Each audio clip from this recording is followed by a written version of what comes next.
มาเข้าครัวล้วนไก่นำกันเด้อพ่อแม่พี่น้อง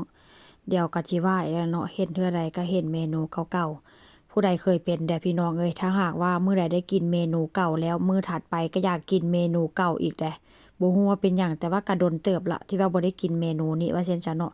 ข้อยก็เลยแบบว่า3มื้อหลังที่ผ่านมาก็กินเมนูนี้ก็ล้วนไก่พี่น้องข้อยจะบ่ทอดเอาเด้อเพราะว่าทอดเอามันค่อนข้างใช้น้ำมันหลายแล้วอีกอย่างไก่เรื่องนี้ก็ค่อนข้างจะมีน้ำมันหลายว่าซั่นซะเนาะข้อยก็เลยแบบว่าใช้ล้วนเอาแบบใดข้อยก็จะค้างหม้อแล้วก็จะใส่น้ำมันลงไปน้อยนึงเพราะว่าไก่เรื่องนี้มันก็ค่อนข้างจะมีน้ำมันอ่าวหลายมันค่อนข้างจะมีมันหลายว่าซั่นซะเนาะหลังจากนั้นข้อยก็จะปิดหม้อแล้วข้อยก็จะใช้ไฟอ่อนๆว่าซั่นซะเนาะข้อยก็จะบ่ใช้ไฟแรงถ้าหากว่าใช้ไฟแรงนี่มันก็ค่อนข้างจะไหม้ก่อนที่มันจะสุกว่าซั่นซะเพราะว่าไก่นี่ก็คือว่าหั่นแหละพี่น้องมันก็บ่ได้ปีกใหญ่แล้วก็บ่ได้น่องไก่ใหญ่ว่าซั่นซะถ้าหากว่าปีกไก่ใหญ่น่องไก่ใหญ่ก็จะเป็นอีกแบบนึงเนาะก็จะทอดเอาว่าซั่นซะเนาะถ้าเป็นน่องไก่ใหญ่ๆหั่นน่ะ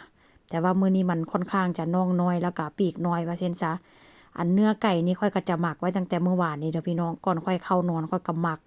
ผู้ใดก็ถ้าหากว่าผู้ใดติดตามข้อยหรือว่าถ้าหากว่าผู้ใดเบิ่งวิดีโอข้อยก็จะฮู้เดี๋ยวเนาะว่าข้อยหมักใส่หยังแด่ว่าซั่นซะข้อยก็จะบ่เว้าคืนมาเด้อพี่น้องแต่ว่าหลังจากที่เอาไก่ใส่หม้อแล้วข้อยก็จะใส่พริกไทยเพราะว่าตอนข้อยหมักข้อยบ่ได้ใส่พริกไทยว่าซั่นซะเห็นบ่หลังจากที่ว่าค่อยปะไว้ประมาณ5-6นาทีใช้ไฟอ่อนๆแล้วก็ปิดฝาหม้อไว้มันก็จะเริ่มเหลืองเริ่มสุกเพราะว่าหยังเวลาถ้าหากว่าเราทอดบ่ใส่น้ำมันน่ะถ้าหากว่าเราใช้ไฟอ่อนมันก็ค่อนข้างจะแบบว่าบ่มีสีเหลืองแล้วก็ค่อนข้างจะนานสุกเพราะว่าข้างนอกสุกแต่ข้างในบ่สุกประมาณนั้นแต่ถ้าหากว่า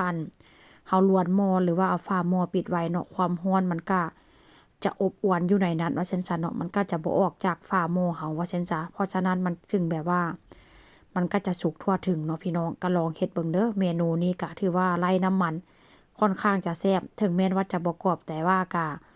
มันก็ค่อนข้างจะบ่เหนียวปานใดเด้อพี่น้องมันบ่ได้เหนียวก็ลองเฮ็ดเบิ่งกินกับข้าวเหนียวข้าวร้อนข้าวเจ้าร้อนๆหรือว่ากับแจ่วปลาดงปลาแดกแจ่วอีหยังก็ได้ก็แซ่บคือกันพี่น้องโดยเฉพาะกินกับข้าวเจ้าเด้อข้อยนี้ถ้าเป็น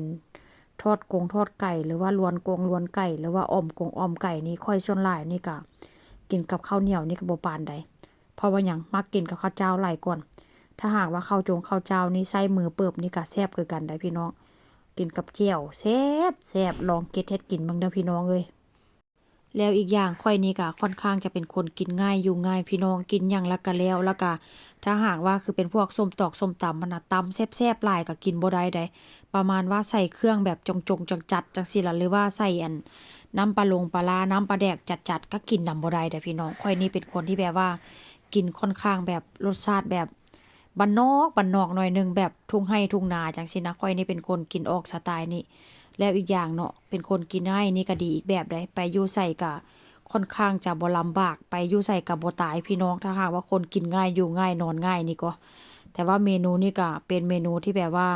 ประจำโปรดของบ้านโดนๆเฮ็ดเทื่อนึงก็แซ่บคือกันลองเฮ็ดเบิ่งเด้อพี่น้อง